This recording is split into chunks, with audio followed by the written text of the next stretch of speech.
Are you worried that if you let the children move, they'll end up bouncing off the walls? The truth is, they're more likely to bounce off walls if you don't let them move, but that's a topic for another time. Of course, the energy generated by active children can be a concern, and unless you know what to expect and how to deal with all that potential energy, the walls will certainly see a whole lot of action. You do have a few factors in your favor, though. The first is that young children love to show off, to display their abilities, especially to the important adults in their lives, and you're one of them. With that in mind, if you introduce challenges with phrases like, let me see you, or show me you can, for example, show me you can be as round as a ball, the children will want to show you that they can. Also, by using a phrase like show me you can, you're assuming that the children are capable of handling your challenges, and in turn, they will be. Conversely, if you present challenges by asking, can you, you're implying a choice, and you know a whole lot of toddlers and preschoolers will simply say no. Not surprisingly, common sense plays a large role in the success of your movement and active learning experiences. One straightforward common sense suggestion is to use your voice as a tool. If you want the children to move slowly, speak slowly. If you want them to move quietly, speak quietly. In addition, just as you can catch more flies with honey than vinegar, you can attract and maintain more attention with a lower volume than with a higher, i.e., louder one. Children are far more likely to react to a whisper than to a yell. Remember, too, that although you should present your challenges enthusiastically and with an equally enthusiastic facial expression, maintaining a fever pitch of enthusiasm will overstimulate the children.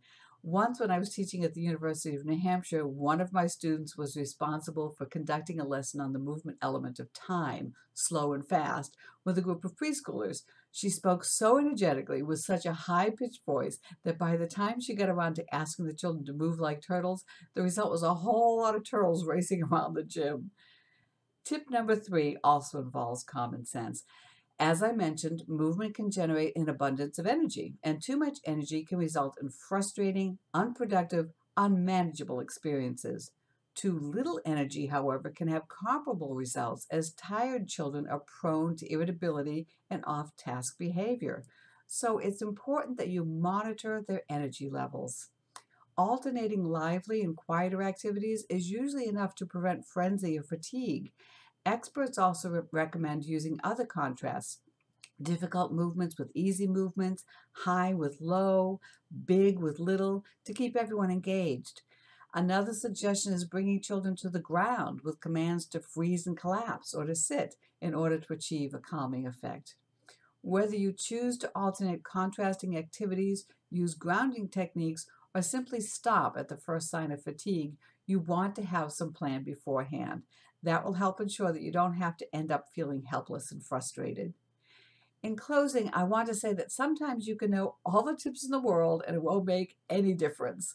Even after writing a whole chapter of my textbook on creating and maintaining a positive learning environment, I had one group of kids that kept me from working with children again for 3 years. That's not meant to scare you. Just want to let you know that if you've chosen to work with young children, you've chosen unpredictability. But that's what makes them so fascinating, right? Be sure to leave your questions and comments for me and to subscribe to this channel so you don't miss any videos. And to learn more about my work, visit www.raypica.com. Thanks for watching.